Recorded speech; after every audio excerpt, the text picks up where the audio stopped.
Shalom, vous tous qui êtes branchés sur Temps Messianique TV dans son émission Salut pour tous. Nous sommes vraiment très heureux de vous savoir nombreux pour suivre ce message que nous vous apportons pour votre édification et notre édification aussi. Maintenant, nous sommes au 4e numéro de notre enseignement où nous sommes en train de vous parler sur quel est le nom du Dieu sauveur ou du Dieu créateur.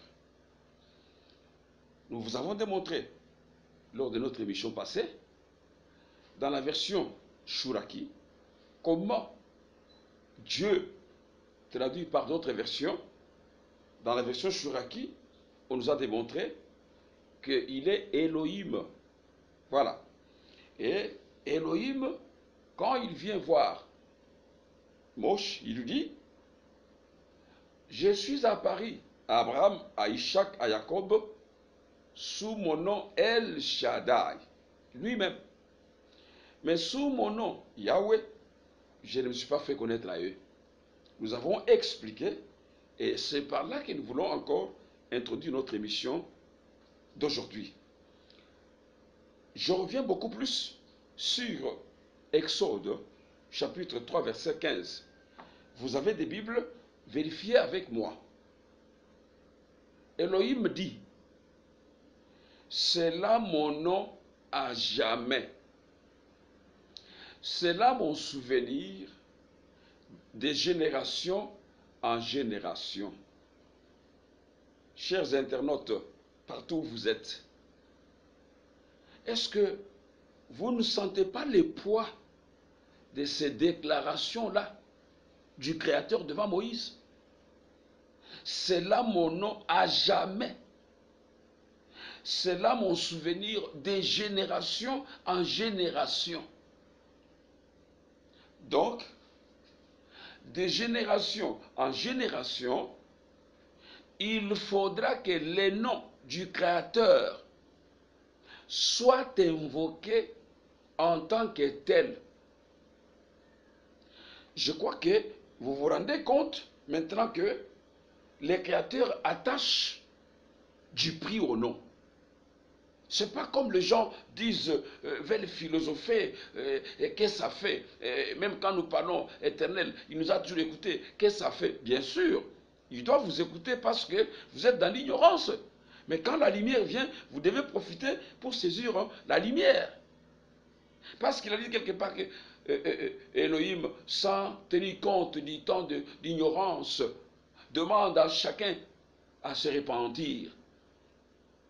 La question que nous nous posons et que nous pouvons nous poser aujourd'hui, vous tous avec moi, est la suivante. À qui le Créateur a donné, écoutez-moi s'il vous plaît, chers internautes, à qui le Créateur a donné le pouvoir sur cette terre des hommes ou l'autorité de changer son nom? C'est qui? Jusqu'à lui donner des titres et des adjectifs à la place du nom propre. C'est très grave. Je dis, c'est très grave, mes chers amis. Pourquoi? Les noms d'un être les désignent, les représentent, en les signifiant.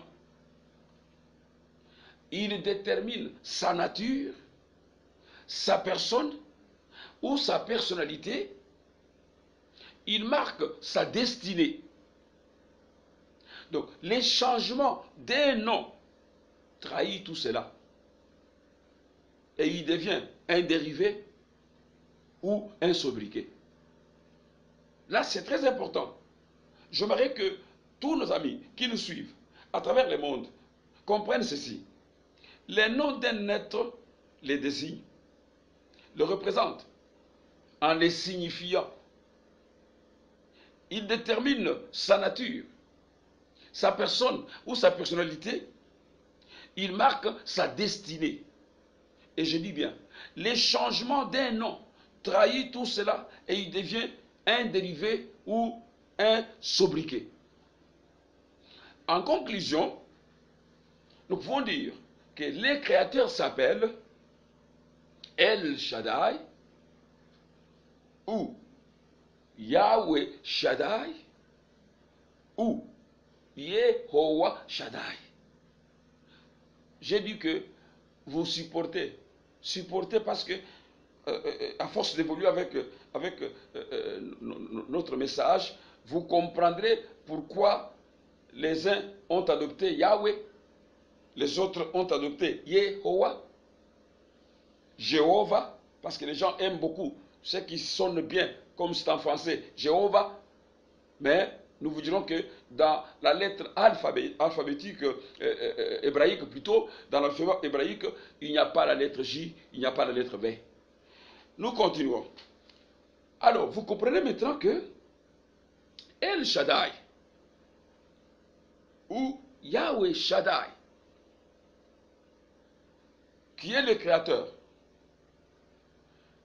un jour, il a voulu descendre sur la terre pour sauver l'humanité. C'est comme ça que lorsque nous prenons Ésaïe 43, versets 10 à 11, qu'est-ce que la Bible déclare? Ésaïe 43, 10 à 11, nous lisons, voilà. Ésaïe 43, 10 à 11 dit ceci. Nous lisons.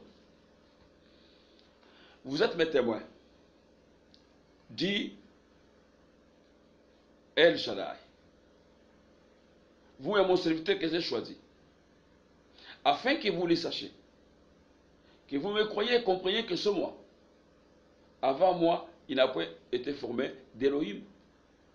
Après moi, il n'y en aura point.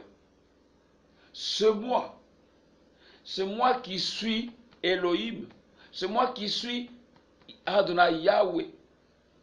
Et à part moi, il n'y a point de sauveur. Voilà. Vous comprenez maintenant que Adonai Yahweh dit que après moi, il n'y a point de sauveur. Quand vous poursuivez le même chapitre au verset 15, non, prenons 45, Ésaïe 45, verset 15. Écoutez ce qu'il dit. 45, 15 dit ceci. Mais tu es un Elohim qui te cache. Elohim d'Israël, sauveur. Voilà. La Bible démontre que Elohim d'Israël, qui est sauveur, c'est quelqu'un qui se cache. C'est comme ça que quand il se cache, de fois dans le nom, les gens ne peuvent pas le découvrir. C'est comme ça qu'aujourd'hui, il y a l'embrouillement à travers le monde parce qu'ils ne comprennent pas ce que El Shaddai fait pour l'humanité. Donc, c'est El Shaddai, c'est Adonai Yahweh, qui est le vrai unique Elohim, vrai sauveur, comme on vient de le faire voir dans les Écritures, devait venir pour sauver l'homme de ses péchés. Dans le monde, bien sûr, comme c'est dit par Ésaïe 35, verset 4. Qu'est-ce que la Bible déclare? Ésaïe 35, verset 4. Nous allons vous lire, parce que nous aimerons toujours que la Bible puisse nous parler. 35, verset 4 dit ceci. Dites à ceux qui ont le cœur troublé, prenez courage, ne craignez point. Voici votre Elohim.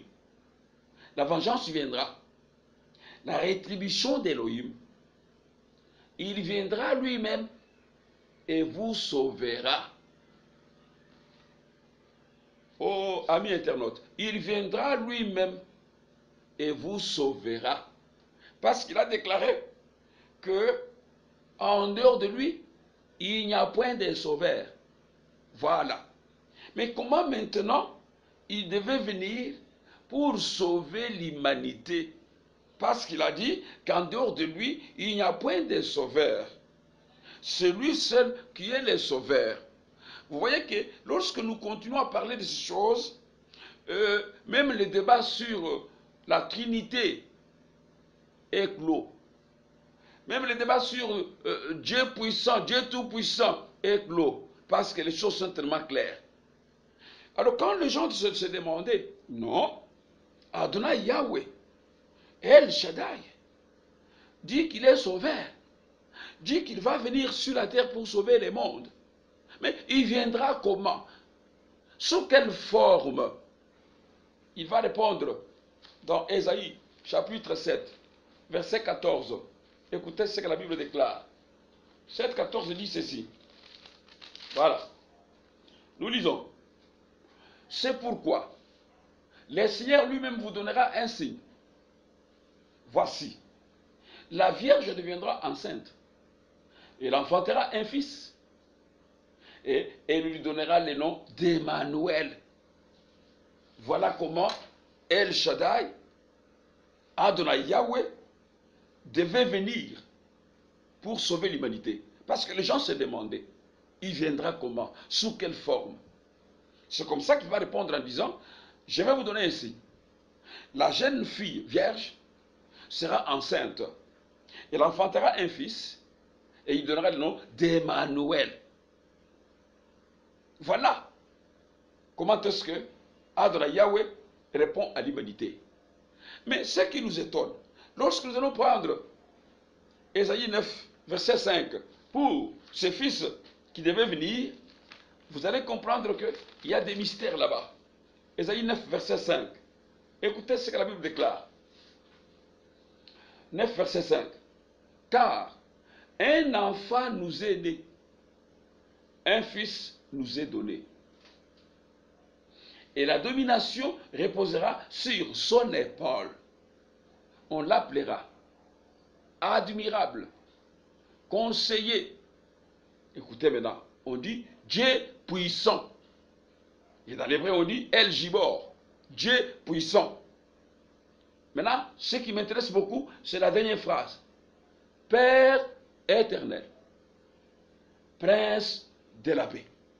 Ah, donc, vous comprenez que le Fils qui vient est appelé Dieu puissant, est appelé Père éternel, est appelé prince de la paix. Oh, c'est formidable ça.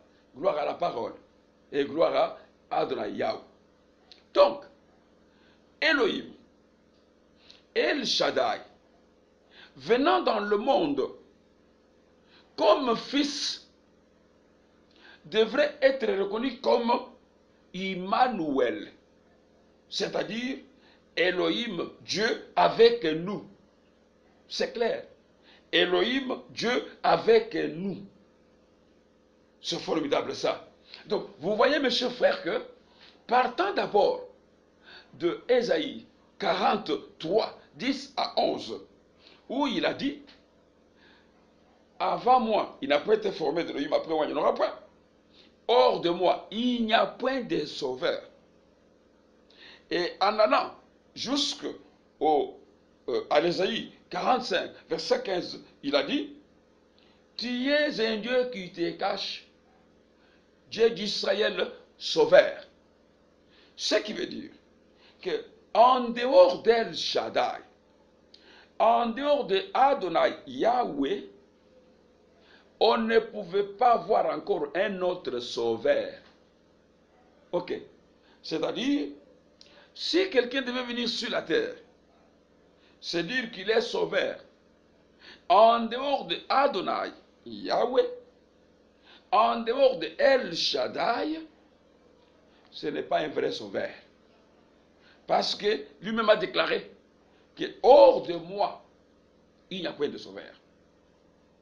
Chers amis, vous tous qui êtes branchés à l'émission Salut pour tous dans Temps Messianique TV, ces choses que nous parlons ici sont des choses très capitales.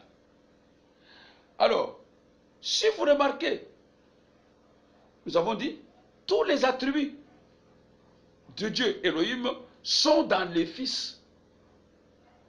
Alors, Lorsque nous prenons maintenant Matthieu, chapitre 1er, verset 21, nous sommes dans la version Louise Conscofield. Qu'est-ce que la Bible déclare? Elle enfantera un fils,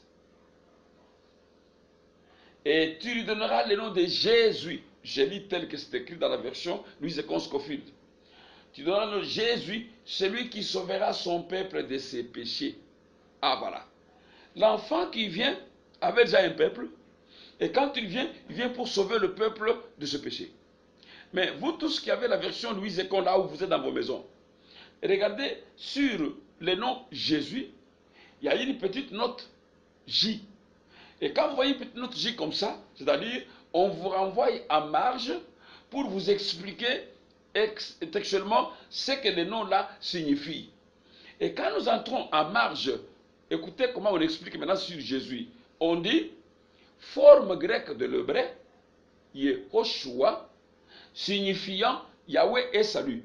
C'est formidable ça. Forme grecque de l'hébreu, signifiant Yahweh est salut. Ce qui veut dire que Jésus, c'est une traduction du nom hébreu qui est Yehoshua, et que ce nom-là hébreu, Yehoshua, signifie Yahweh est salut, d'après ce que notre ami Dr Scofield a traduit. Alors vous comprenez, comme je vous disais ici, que non, les noms de quelqu'un lui représentent les désignes. Quand vous changez ce nom, ça devient un dérivé. Écoutez que le nom Yehoshua signifie que Yahweh est salut.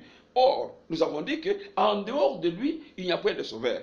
Maintenant, si on reconnaît que Yehoshua signifie Yahweh est salut, mes frères et sœurs, comment fait-il que les traducteurs pouvaient changer le nom Yehoshua en nous donnant Jesus, pendant que Yehoshua signifie quelque chose, signifie le salut. Yahweh est salut. Et lorsque vous prenez avec Rampon, au chapitre 1er, verset 1er de Matthieu, écoutez ce qu'avec Rampon dit. Voilà, Matthieu chapitre 1, verset 1 dit ceci. Généalogie de Jésus-Christ, fils de David, fils d'Abraham. Maintenant, quand vous descendez en bas, on explique maintenant cela en disant ceci. Jésus-Christ, les mots Christ, du grec Christos, transcrit Christus par le latin, répond à l'hébreu Machia, qui signifie ouin, et d'où vient Messie. Il continue. Christ et Messie sont des appellations identiques d'après eux. Pour l'essence. Pour l'essence. Dans le nom composé Jésus-Christ, écoutez les commentaires, l'essence originelle du qualificatif Christ se trouve estompé, d'autant plus que le nom est presque toujours employé comme un nom propre. Voilà. Vous voyez maintenant qu'ils font des commentaires, ils font des critiques en démontrant clairement que ce n'est pas comme ça. C'est-à-dire que le nom propre de quelqu'un ne doit pas être changé pour qu'on puisse donner des titres. C'est ça le combat que nous menons, nous, vos frères, pour vous expliquer ces choses bien-aimées. Donc, partant d'explication des versions Scofield et Jérusalem, partant aussi de l'explication de Abbé Crampon que je viens de lire, vous comprenez que Yehoshua signifie Yahweh est salut. Voilà. Donc, il confirme que Jésus est la forme grecque de l'hébreu Yehoshua, qui veut dire Yahweh est salut. Alors, dans le nom Yehoshua, les traducteurs confirment qu'il y a le salut. Ça, c'est formidable. Et si on peut dévoiler un peu ces mystères, hein, quel est le salut qui est dans le nom, étant donné que le nom Yehowa ou Yahweh signifie l'esprit. Parce que quand il ne fait pas voir à l'homme, c'est-à-dire qu'il se cache en tant qu'esprit. C'est là qu'il est Yehowa ou qu'il est Yahweh. Voilà. Étant donné qu'en tant que Yahweh, il est esprit, nous comprenons que le salut est dans Shin, ce qui est à l'intérieur. C'est Shin-là qui est appelé Shaddai, qui est au milieu. D'où Yehowa, qui est esprit, Père, Shaddai, qui est comme Fils. Et vous comprenez notamment que le nom Yehoshua a automatiquement le Père et automatiquement le Fils. C'est pourquoi vous voyez que quand Jean écrit dans l'évangile de Jean un peu plus là-bas, il dit que si quelqu'un va plus loin, il n'a pas Elohim. Parce que Elohim, donc celui qui a le Père, il a le Fils. Celui qui a le Fils a aussi le Père. Ce qui veut dire que Yehoshua, c'est le Père et Fils. Yehowa, Père, Shaddai, Fils. Voilà pourquoi il pouvait sauver l'humanité. Amis téléspectateurs, vous avez compris que les dieux des Hébreux, c'est El Shaddai, Yehowa Shaddai ou Yahweh Shaddai. En venant dans le monde pour sauver les hommes, il est devenu comme Yehoshua. Donc, ce ne sont pas des choses que nous devons inventer ou que nous inventons. Nous avons démontré Bible à l'appui. Quand vous prenez Apocalypse 22, 6, il dit Yehoshua qui a envoyé son ange. Quand vous avez au verset 16, il dit c'est moi Yehoshua qui a envoyé mon ange. D'où Elohim ne pouvait pas envoyer son ange à part. Yehoshua envoyait son ange à part, comme si Jean se fait devant des anges qui lui parlaient. Alors, mes chers frères et sœurs, l'histoire du nom, les créateurs, c'est lui, Yehoshua HaMashiach. Nous viendrons avec d'autres arguments après pour vous confirmer que le nom de quelqu'un ne peut pas être changé. C'est un nom qui est venu du ciel, envoyé par Elohim, par le touchement de l'ange Gabriel, pour donner ce nom-là à Myriam. Il faut qu'on croie à ces choses, qu'on accepte, mes chers frères. Au contraire, c'est ça la vie. Je crois que pour aujourd'hui, je termine par ici, et je suis convaincu qu'avec ces 4 numéros, nous avons parlé pratiquement sur le nom du Créateur, du Sauveur, qui est Yehoshua HaMashiach. Ok, au nom de toute l'équipe technique qui m'accompagne, et à mon nom personnel, je vous dis vraiment au revoir et à nous revoir prochainement.